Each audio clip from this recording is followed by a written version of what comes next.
I've been a member of the drug treatment court team since 2008, and yeah, it's been the most interesting work I've ever done in my life. Calgary Drug Treatment Court is pretty special. I think lots of people are inclined to think of it as an addiction treatment program that's attached to the court, but it's actually so much more than that, and it needs to be so much more than that because our participants develop challenges throughout their lifetime. Almost all of them start off life experiencing physical or sexual abuse or some other form of chronic traumatic situation, and 1 in 3 of them experience 3 or more of those types of trauma or abuse. And so they, on average, start using drugs at the age of 13. They struggle to cope emotionally. As they move through adolescence, their challenges with coping escalates, and along with their drug use. So by the time they're 19, they're using hard drugs, they're using lots of drugs, and they're doing crime. And once they start doing crime, they pretty quickly fall into a criminalized pattern because they feel powerless to do anything about their drug use. They don't have a lot of personal resources or practical supports, and they just don't see any way out of the mess that they're in. When I was really young, I was put into social services by my family. I was taken away from my dad. He was really abusive and he was a drug addict himself. So I was put into foster care, and I ran away from foster care, and I was sexually assaulted by someone that I didn't know, and I was put into the sex trade. As a child. Well, the first time I got a prescription, I went to the hospital and I got a prescription because my back hurt. They gave me Percocets, and I just first started taking them for pain, and then I started taking them when I would have feelings or I'd be sad or angry, and it would numb me for that, so I continued.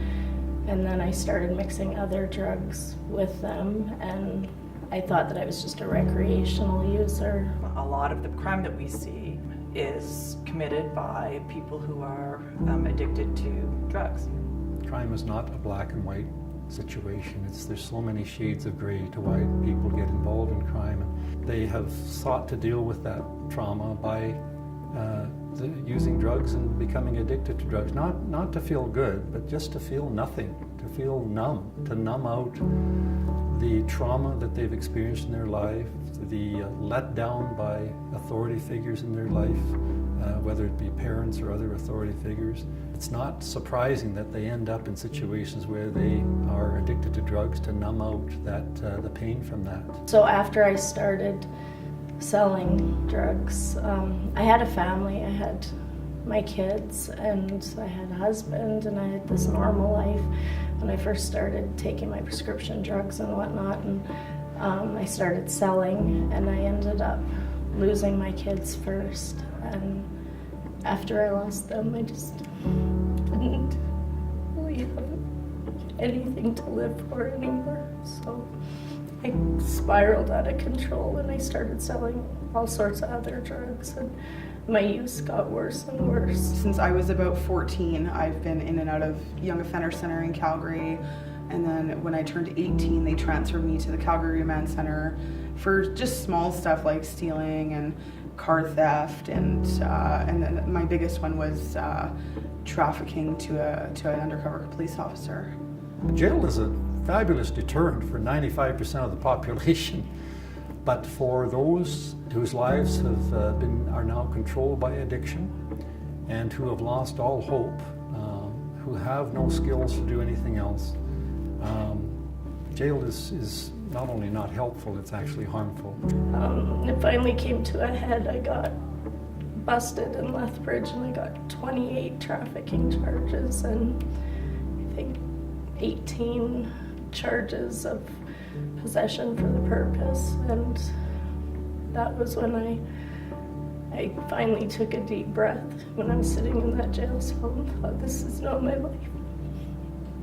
I was at my all-time low, at my bottom, like my rock bottom. This is it, I'm gonna die. I got arrested by the most amazing officers, which is funny because I never thought that I would ever say that. And they saved my life. They told me, you know, this is the program for you. You need to stick through it. And I did. And I got back into drug treatment court for the last time, and I graduated and finished the program with flying colors. Didn't run again. I completed everything that they offered. But it was a really like tough road getting that kind of, you know, pressure put onto me right in the beginning of my addiction, because I was so out there. I was lost. Drug treatment court has allowed me to learn so much more about the reasons that people are involved in the kind of serious crime that is the type of crime committed by the offenders that we target in a drug treatment court program, high risk, high needs type of offenders. So I've learned so much more about why they are where they are. We have to help them to understand, become aware of, and change their distorted thinking, to change their criminal attitudes, to learn to reason morally so that they're using moral reasoning to make decisions. We have to help them access all kinds of health services and mental health services, and we have to help them housing and a job. When we're able to do that, then we find that people start to see hope.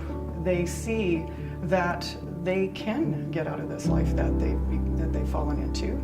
And when they start to feel hope, then they take action.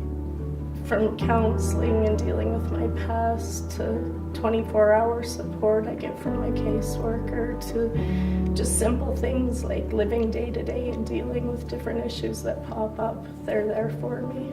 So they literally gave me everything back that I had lost. They show you that this is not the way to go. You know, if you continue lying, you're not living your life, you know, as a person in true recovery. They show you what tools to use when you feel like you're going to relapse.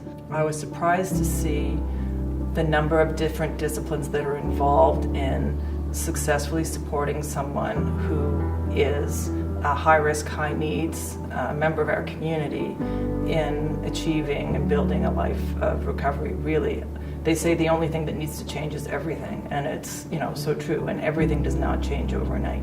But what we find is that when we're able to provide the right types and intensity of services, that they can make remarkable, dramatic change in their lives. Everything that I've learned in drug treatment court has kept me sober. It's kept me alive. You know, I have a part-time job at Costco that I've been there for a year. I'm in school, working on a community support worker course. I have a great guy in my life, which I never thought was possible. I talk to my mom on a daily basis, which I never ever thought would ever happen. You know, like I was estranged from my mom for over 10 years because that's how long my addiction was. Well, the Calgary Drug Treatment Court literally taught me how to live again. It taught me all the tools, how to survive, how to love myself, how to get my self-esteem back. And eventually I got back everything that I had lost. I have my kids, I have my family, I love myself, I have my heart back, so.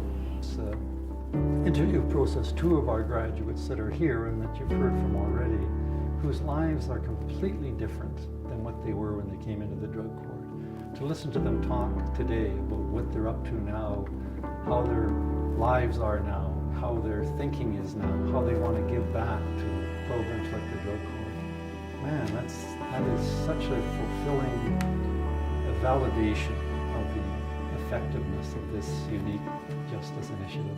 I struggled with addiction for over 10 years of my life, and to just one day say, that's it, you know, I'm done, because I want my life back. They offered me that, and I just took it.